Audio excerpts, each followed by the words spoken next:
আজকে আমরা দেখব স্ট্রেট লাইন ইকুয়েশন কিভাবে ফর্ম করা হয়।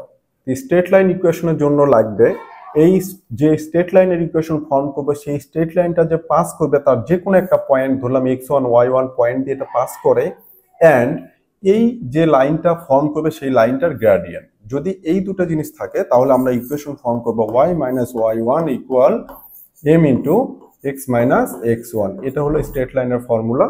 আমরা যেভাবে এই x1 আর y1 এটা পয়েন্ট, যে পয়েন্ট দিয়ে লাইনটা পাস করতেছে, আর এই এমটা হলো এই লাইনটার gradient.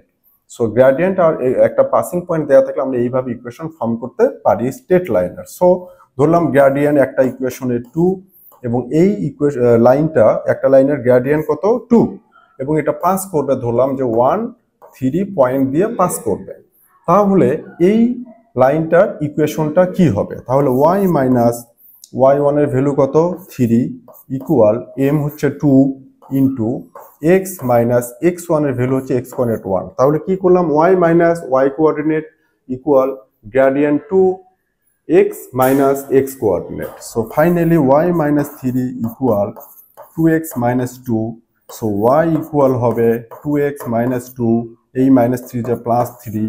So y equal 2x plus 1, minus 2 plus 3 1. এটা হলো আমার সেই স্ট্রেট লাইনের ইকুয়েশন, যে স্ট্রেট লাইনটা 1 3 পয়েন্ট দিয়ে পাস করে এবং এই যে লাইনটার গ্রেডিয়েন্ট কত 2।